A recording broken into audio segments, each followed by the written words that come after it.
अधिकांश जीवों में नर और मादा युग्मक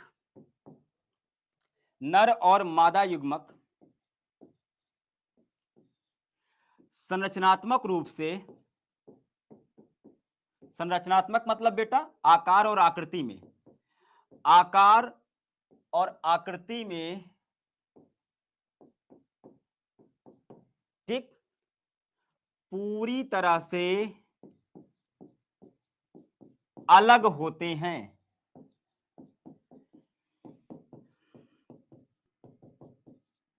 इन्हें विषम युग्मकी कहते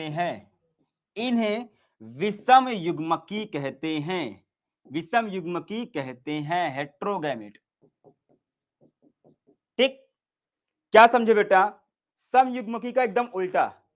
अधिकांश लैंगिक जनन करने वाले जीवों में नर के अंदर बनने वाला नर युग्मक और मादा के अंदर बनने वाला मादा युग्मक आकार और आकृति में एकदम अलग होता है। मतलब माइक्रोस्कोप से देख के हम बता देंगे कि कौन सा नर युग्मक है और कौन सा मादा युग्मक है। ठीक, और इस प्रकार के युग्मक को बेटा हम क्या कहते हैं? विषम युग्मक कहते हैं। क्या क्लियर है बच्चों को? ठीक, उदाहरण देखो। ठीक, उदाहरण देखो। जैसे मान लो मानव की बात करते हैं। मानव में जो नर युग्मक होता है बेटा उसे कहते हैं शुक्राणु। आगे बेटा हम चैप्टर में पढ़ेंगे, जब मानव जन्म पढ़ेंगे उसमें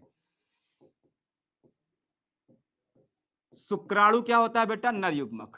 ठीक, और मानव में जो बेटा मादा युग्मक होता है, मादा युग्मक जो होता है बेटा उसे कहते हैं अंडाणु। बहुत से बच्चों को पता भी होगा।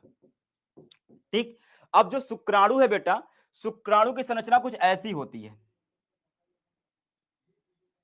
उसमें ऐसे पूंछ के समान संरचना पाई जाती है। एक जो शुक्राणु होता है बेटा उसकी संरचना कुछ ऐसी होती है।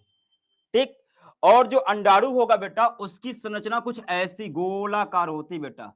अंडाणु बहुत बड़ा होता है किसकी अपेक्षा में? शुक्राणु की अपेक्षा में। ठीक, तो ये क्या है बेटा? ये है शुक्राणु यानी इंसान का नर युग्मक, और ये है बेटा अंडाणु यानी इंसान का मादा युग्मक। ठीक, तो आप देख रहे हैं बेटा आकार में छोटा होता है और आकृति में देखो ये पूंछ के साथ आकृति है, ये गोलाकार आकृति है। ठीक, तो कहने का मतलब ये है कि बहुत से जीवों में नर और मादा युग्मक पूरी तरह से क्या होते हैं? अलग होते हैं। अलग किसमें होते हैं बेटा? आकार और आकृति में। काम वही करेंगे, दोनों ही संतान बनने का काम करते हैं, दोनों ही जुड़ के संतान तो बनाते हैं। कार्य की बात नहीं कर रहा हूं, बात कर रहा हूं बेटा संरचना में। तो यदि किसी प्रजाति के जीव में नर और मादा युग्मक अलग अलग होते हैं, अलग अलग आकार और आकृति में, संरचना में बेटा, ऐसे युग्मक को कहते हैं विषम युग्मकी। ठीक, ऐसे युग्मक कहते हैं बेटा विषम युग्मक। विषम युग्मक। ठीक, क्लियर है मेरे बच्चों को? यह बात समझ में आई कि नहीं? जिसको नहीं समझ में बताओ। क्लियर है?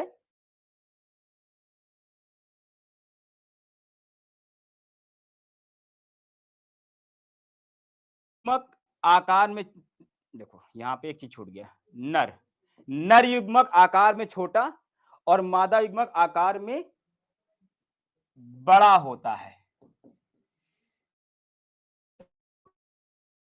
युग्मक और मादा युग्मक किसका है बेटा? ये है फ्यूकस का। फ्यूकस जो पौधा है उसका है।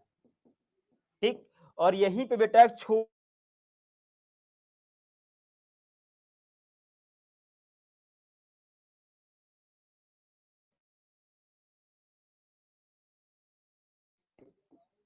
ठीक, तो आप देख रहे हैं बेटा नर युग्मक और मादा युग्मक अलग अलग है संरचना में बेटा। इसको हम क्या कहते हैं? इसको कहते हैं विषम युग्मक। क्लियर है बच्चों को?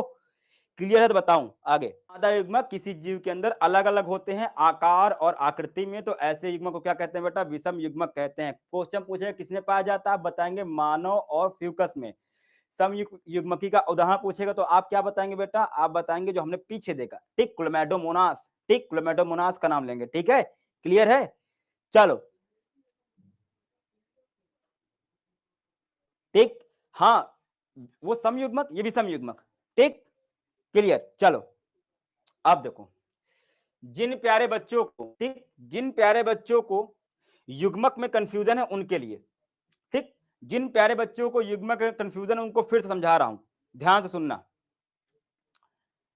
पहले मेरे प्यारे बच्चों मुझे बताओ कि जो भी लैंगिक जनन करने वाला जीव होता है उसके अंदर, ठीक, उसके अंदर या लैंगिक जनन करने वाले जो भी जीव होते हैं उसमें कितने जनक की आवश्यकता होती है? बताओ। 1 2 3 4 5 10 बताओ। कोई बच्चा युग्मक को लेकर कंफ्यूज नहीं होगा।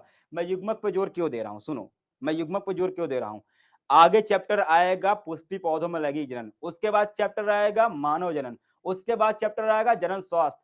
तीनों ही चैप्टर बेटा लैंगिक जनन से संबंधित हैं और तीनों ही जो लैंगिक जनन आप पढ़ रहे हैं बेटा, तीनों ही युग्मक के ऊपर ही क्या है, डिपेंड है। ठीक, हमने कल क्या पढ़ा था बेटा? हमने पढ़ा था निषेचन पूर्व घटना। हमने पढ़ा था निषेचन पूर्व घटना, याद है ना बेटा? जिसको नहीं पता फिर से क्लास लगाएगा। निषेचन सबसे महत्वपूर्ण घटना होती है लैंगिक जनन की, और निषेचन करने से पहले युग्मक चाहिए, और वही युग्मक को हम यहाँ बना के देख रहे हैं। ये निषेचन पूर्व घटना का ही हम पार्ट पढ़ रहे हैं। इसको कंप्लीट होने के बाद बेटा हम जाएंगे निषेचन पढ़ने और फिर पढ़ेंगे निषेचन पश्च घटना। ठीक है, क्लियर है? चलो चलो, क्लियर है ना बच्चों? चलो ओके। अब देखो, अब नर और या युग्मक क्यों बनते हैं? चूंकि लैंगिक जनन में दो जनक होते हैं। ठीक, मान लेते हैं बेटा एक जनक है ये, बार बार इंसान को नहीं लाएंगे बेटा, गलत बात। हमारे प्यारे भोलू भोलू जानवर बुरा मान जाएंगे। ठीक, हम तो बायोलॉजी पढ़ने वाले हैं बेटा, हम सभी जानवरों पे दया करेंगे। ये हमारा छोटू सा मोटू सा प्यारा सा गजराज है। ठीक, ये है हमारा बेटा नर हाथी।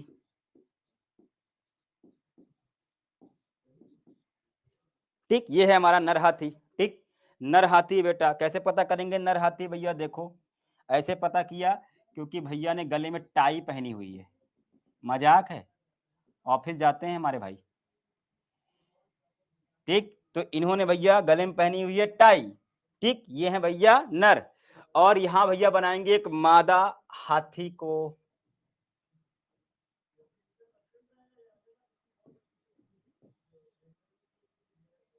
ठीक, ये है मादा हथनी, ये उनसे भी खाई पी हुई है। ठीक, खाने पीने में दोनों ने कोई कमी नहीं की। ठीक, और ये है मादा, क्यों? क्योंकि ये अपने सिर पर पहनी हुई है बैंड। ठीक, इन्होंने बैंड लगाया हुआ है अपने सिर पर। ठीक, तो ये कैसी हथनी है भैया? ये है मादा हाथी। ठीक, क्लियर है? नर और मादा हाथी बन गए दो ठो प्यारे प्यारे लैंगिक जनन करने वाले जीव। क्लियर?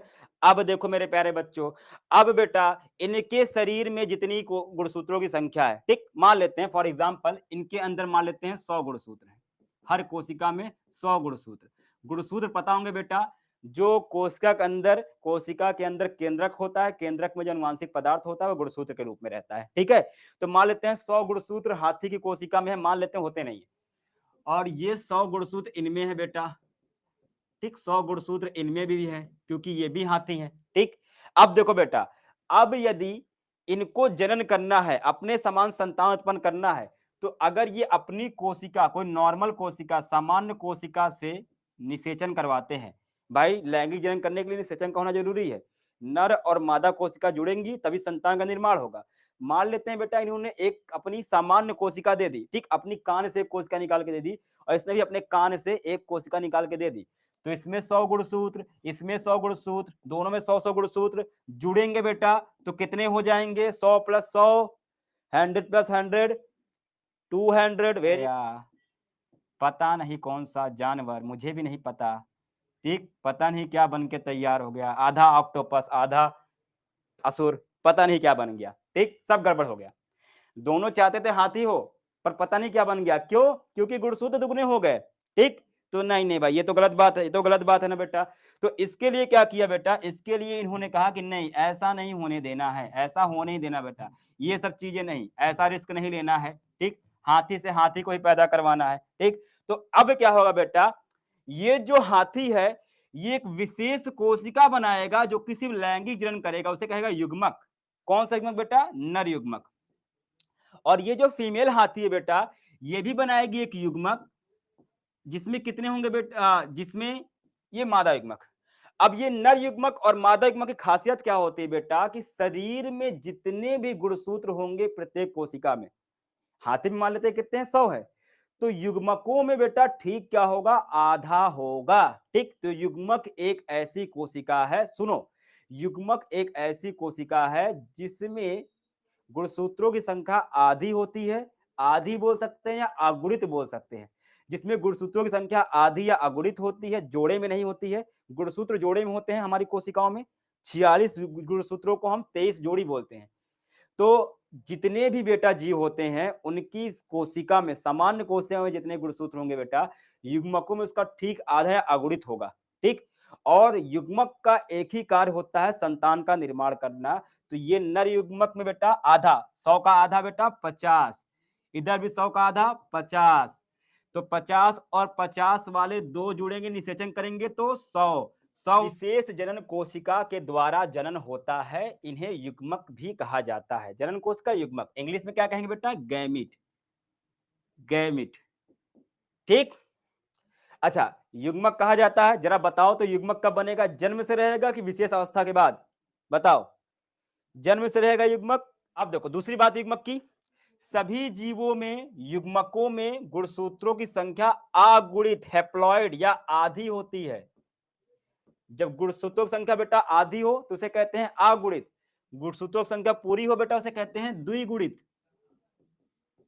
तो युग्मकों में हमेशा क्या होगा, गुणसूत्रों की संख्या अगुणित या आधी, हैप्लॉइड, या बेटा n लिख सकता है, द्विगुणित को लिखते हैं बेटा 2n, अगुणित को लिखते हैं बेटा केवल n। ठीक, याद रखो ये चीज, दिमाग बटो।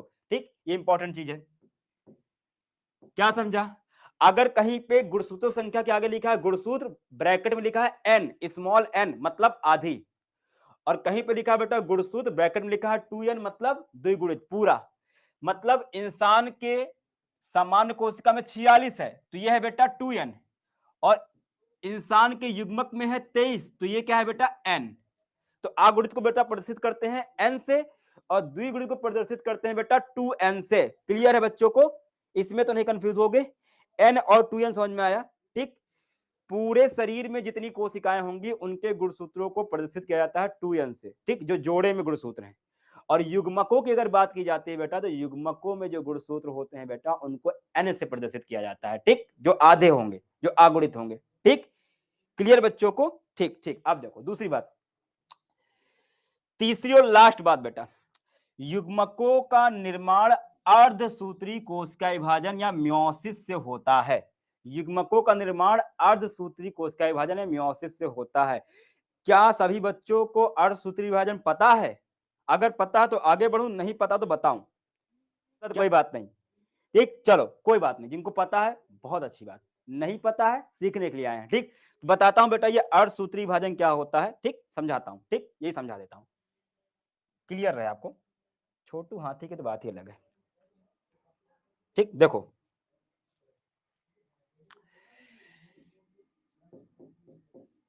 कोशिका विभाजन, ठीक, कोशिका विभाजन एक चीज है। ठीक, कोशिका विभाजन एक चीज है। अच्छा, कोशिका विभाजन समझते हैं। देखो, इस दुनिया में अगर कहीं भी एक नई कोशिका का निर्माण करना है तो पहले से मौजूद एक कोशिका क्या करती है, अपने आप को विभाजित करती है, तोड़ करके नई कोशिका बनाती है। मतलब अगर मान लेते हैं यहाँ पे एक कोशिका है, ठीक, एक कोशिका है, कोई सामान्य कोशिका है। ठीक, इसको नाम देते हैं बेटा मूल कोशिका। मूल मतलब बेटा जो पहले से हो, जो आपके पास पहले से हो, मूल कोशिका। ठीक, कोई एक कोशिका है मूल कोशिका। अगर ये अपने आप को दो टुकड़े में बांट ले, दो भागों में बांट ले, ठीक, तो एक कोशिका का अपने आप को दो नई कोशिका में विभाजित कर लेना बेटा। ठीक, या एक पुरानी कोशिका का अपने आप को दो नई कोशिका में विभाजित कर लेना बेटा, ये क्या कहलाता है, कोशिका विभाजन। इंग्लिश में कहते हैं बेटा सेल डिवीजन। तो पहले तो समझो सेल डिवीजन क्या होता है। कोशिका विभाजन क्या होता है, किसी भी कोशिका का, पहले से मौजूद कोशिका का अपने आप को विभाजित करके नई कोशिका का निर्माण करना क्या कहलाता है बेटा, कोशिका विभाजन कहलाता है। ये क्लियर है, क्लियर है, सेल डिवीजन क्लियर है, इतनी बात समझ में आई। अब देखो दुनिया में जो कोशिका विभाजन होता है बेटा दो प्रकार का होता है। एक को कहते हैं कोशिका विभाजन के बेटा दो टाइप होते हैं, दो टाइप। एक को कहते हैं बेटा समसूत्री विभाजन, ठीक, इंग्लिश में कहेंगे बेटा माइटोसिस। और एक होता है बेटा उसे कहते हैं अर्धसूत्री विभाजन। दो प्रकार है बेटा। दूसरा है बेटा उसे कहते हैं अर्धसूत्री विभाजन। क्या कहेंगे बेटा? अर्धसूत्री विभाजन। ठीक, अर्धसूत्री विभाजन, मियोसिस। क्या कहते हैं बेटा? अर्धसूत्री विभाजन या मियोसिस। ठीक, दुनिया में होने वाला कोशिका विभाजन, कोशिका विभाजन समझ में आया? किसी भी कोशिका का टूट करके दो नई कोशिका या नई कोशिका बनाना क्या कहलाता है? कोशिका विभाजन। और ये कोशिका विभाजन पूरी दुनिया में दो प्रकार का पाया जाता है। एक को कहते हैं बेटा समसूत्री विभाजन, एक को कहते हैं अर्धसूत्री विभाजन। ठीक, एक कहते हैं बेटा अर्धसूत्री विभाजन, मियोसिस। ठीक, टाइप समझ में आया बेटा? कुछ बच्चे बता भी रहे मियोसिस में। ठीक, कोई बात नहीं। ठीक, ये क्लियर है? अब देखो, अब समझा देता हूं कि समसूत्री विभाजन और अर्धसूत्री विभाजन में अंतर क्या है। ठीक, देखो, ठीक, देखो होगा क्या। ठीक, देखो यहां पे क्या होगा। ठीक, देखो मान लेते हैं कोई कोशिका है। ठीक, कोई कोशिका है। ठीक, कोई कोशिका है और उसमें गुणसूत्र संख्या 46 है। ठीक, एक कोशिका है नॉर्मल जिसमें गुणसूत्र की संख्या 46 है। ठीक, अब अगर ये अपने आप को बांटे और ये जो नई कोशिका बन रही बेटा, इसमें भी 46 और 46 होगा। ठीक, इसमें भी 46 और 46 गुणसूत्र होगा बेटा। तो ऐसे विभाजन को बेटा कहते हैं समसूत्री। देखो, जो पहले से कोशिका होती है उसे कहते हैं मूल कोशिका, और जो नई बनती बेटा उसे कहते हैं संतति कोशिका। जो कोशिका विभाजन करती है उसे कहते हैं मूल कोशिका, और जो नई कोशिका बनती बेटा उसे कहते हैं संतति कोशिका। तो यदि कोई मूल कोशिका में 46 गुणसूत्र है और ये अपने आप को विभाजित करती है, तो जो दो नई कोशिकाएं बन रही उसमें भी 46 और 46 ही गुणसूत्र हैं बेटा। तो ऐसे विभाजन कहेंगे बेटा समसूत्री। सम मतलब समान और सूत्री मतलब गुणसूत्र। तो मूल कोशिका और संतति कोशिका में गुणसूत्रों की संख्या जब समान होती है बेटा, तो ऐसे कोशिका विभाजन कहते हैं समसूत्री विभाजन। ठीक, क्लियर है? क्लियर है? चलो एक चीज और समझो। अच्छा, कुछ बच्चों के मन में अगर ये क्वेश्चन आ रहा हो कि सर यहाँ तो 46 ही गुणसूत्र है, तो इन दोनों के पास 46 46 कैसे चला गया? ठीक, ये क्वेश्चन मन में आया? अब देखो इसका उत्तर सुनो, ध्यान से सुनो। 46 है तो ये दोनों में 46 46 कैसे गया बेटा? तो कोश देखो, अगर एक चीज बताओ, ध्यान सुनो। अगर मेरे पास एक किताब है, ठीक, अच्छा ये सुनो, ये एक बोतल है। ठीक, हमारे पास एक बोतल रहती है पानी पीने के लिए बेटा। मान लो ये बोतल है, अगर मुझे इस बोतल को बांटना है और मैंने इसको 20 से काट दिया, मैंने इसको क्या किया बेटा? 20 से काट दिया, और एक दे दिया एक बच्चे को, दूसरा दे दिया दूसरे बच्चे को। तो बताओ, एक के पास ऊपर वाली आधी बोतल गई, एक के पास नीचे वाली आधी बोतल गई। तो ये ना तो पहले वाले बच्चे के काम की है, ना दूसरे वाले बच्चे के काम की है, दोनों के लिए बकवास हो गई। ठीक, दोनों काम नहीं आएगी। लेकिन अगर सोचो मैं इसी बोतल के जैसे एक दूसरी बोतल इससे बना लूं, किसी तरह से फोटोकॉपी करवा लूं, ऐसा होता नहीं है, पर मान लो इसे फोटोकॉपी करके जैसे और बोतल बना लूं। पहले क्या करूं बेटा?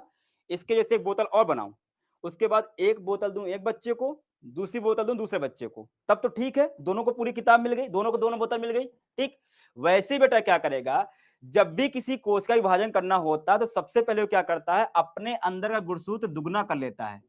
मतलब पहले क्या करेगा? एक 46 गुणसूत्र पहले से है और प्लस प्लस क्या करेगा?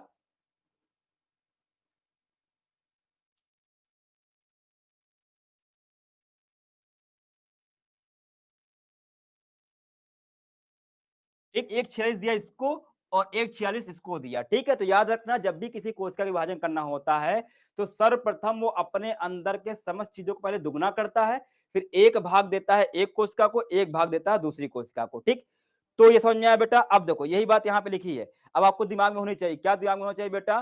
कि जब भी कभी कोई मूल कोशिका विभाजित करे और बनने वाली नई कोशिका में गुणसूत्रों की संख्या यदि समान है, मूल कोशिका और संतति कोशिका अगर दोनों में गुणसूत्रों की संख्या समान है बेटा, तो ऐसे विभाजन को क्या कहते हैं? समसूत्री विभाजन। ठीक, क्लियर? क्लियर? अब देखो दूसरी चीज समझो। क्लियर? और इसमें है बेटा 46, और जब इसने अपने आप को विभाजित किया बेटा, और अगर जो नई कोशिका बन रही बेटा उसके अंदर गुणसूत्रों की संख्या आधी हो जाए, क्या हो जाए बेटा? आधी। ठीक, यदि कोई ऐसा कोशिका विभाजन हो रहा है जिसमें जितने गुणसूत्रों की संख्या मूल कोशिका में है, नई बनने वाली संतति कोशिकाओं में उसकी ठीक आधी हो जाए बेटा, तो इसे क्या कहेंगे? अर्धसूत्री। देखो नाम में छिपा हुआ, अर्ध मतलब आधा, सूत्री मतलब बेटा गुणसूत्र। ठीक, तो कोशिका विभाजन दो प्रकार का होगा। पहला कोशिका विभाजन समसूत्री विभाजन, उसके अनुसार क्या होगा बेटा? जब भी कभी ऐसा कोशिका विभाजन हो रहा हो जिसमें पहले से मौजूद कोशिका के गुणसूत्रों की संख्या और नई बनने वाली कोशिका के गुणसूत्रों की संख्या समान है, 46 इसमें 46 इसमें 100 इसमें तो 100 इसमें, तो इसे कहेंगे बेटा समसूत्री विभाजन। और यदि ऐसा कोशिका विभाजन हो मेरे प्यारे बच्चों जिसमें पहले से मौजूद कोशिका में जितने गुणसूत्र हैं उसके ठीक आधे किसमें हो जाए बेटा, जो नई बन रही है, तो इसे क्या कहेंगे बेटा? अर्धसूत्री विभाजन। मूल कोशिका में 500, नई वाली में 250, मूल कोशिका में 100, नई वाली में 50, तो ये क्या होगा बेटा? अर्धसूत्री विभाजन। ठीक, ये क्या होगा बेटा?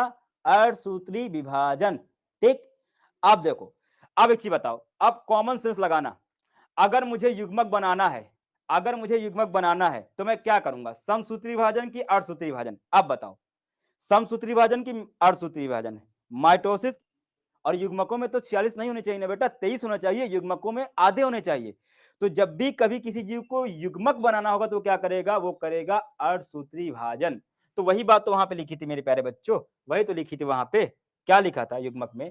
कि युग्मकों का निर्माण अर्धसूत्री कोशिका विभाजन से होता है, ऐसा कोशिका विभाजन जिसमें गुणसूत्रों की संख्या आधी हो जाए।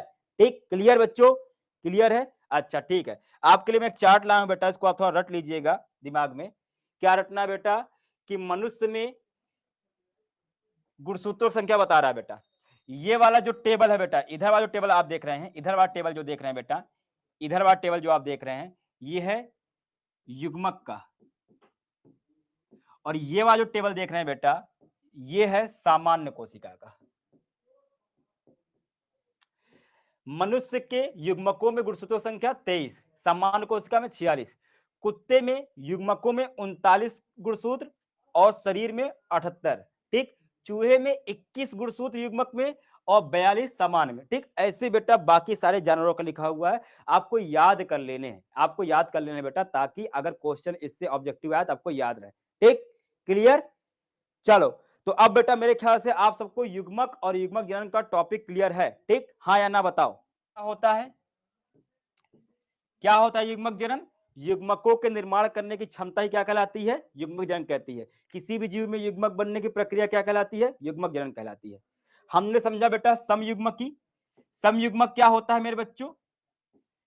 यदि किसी जीव में बनने वाले नर और मादा युग्मक संरचनात्मक रूप से समान होंगे तो क्या कहलाएगा बेटा? समयुग्मक। फिर बेटा हमने देखा विषम युग्मक। विषम युग्मक क्या होते हैं मेरे बच्चों? यदि किसी जीव के अंदर बनने वाले जितने भी युग्मक होंगे वो नर और मादा अलग अलग होंगे संरचना में, उसे क्या कहेंगे बेटा? विषम युग्मक। और हमने लास्ट में देखा बेटा युग्मक। ठीक, क्या देखा बेटा? युग्मक। युग्मक क्या होते हैं? किसी भी जीव में बनने वाली वह कोशिका जो लैंगिक जनन में भाग लेती है उसे युग्मक कहते हैं। और युग्मकों में गुणसूत्रों की संख्या अगुणित n या आधी होती है। ठीक, इतना समझ लिया बच्चों? क्लियर है? अब बस होमवर्क ले लो और होमवर्क सबको बेटा आपको बताना है। क्लियर है बच्चों? चलो ठीक, चलो ये है बेटा आपका होमवर्क। बताना बेटा विषम युग्मक क्या होता है, सम युग्मक का उदाहरण देना है बेटा, परिभाषा नहीं। और मानव और गेहूं में युग्मक में गुणसूत्रों की संख्या बतानी है उस चार्ट का प्रयोग करके जो मैंने आपको बताया है। ठीक, ये आपका होमवर्क है, सारे बच्चे करेंगे। ठीक है, और कल बेटा फिर पूछूंगा तो याद होना चाहिए। ओके, चलो बच्चों, फिर आज का ये सेशन यहीं पे खत्म करते हैं मेरे प्यारे प्यारे बच्चों। विदा लेने का मन तो नहीं करता, लेकिन क्या करें, टाइमिंग का और भी आपको पढ़ना है। ठीक, चलो बच्चों, प्यारे प्यारे बच्चों, बाय बाय, कल मिलते हैं। जय हिंद बच्चों, नमस्कार सभी लोग।